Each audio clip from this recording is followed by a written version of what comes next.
Some of Georgia's hospitals are struggling in comparison. Wellstar, one of the largest healthcare systems in Georgia, recently said it has furloughed more than 1,000 employees.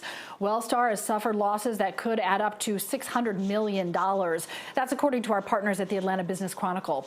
Hospitals in the health system saw fewer patients in April, and the COVID-19 outbreak is leading to unprecedented costs.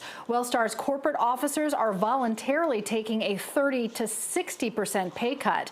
And this is not just an isolated problem with Wellstar. There are other hospital groups that are dealing with this in Georgia as well. And across the country, doctors and nurses and other employees are having their hours cut or being laid off altogether.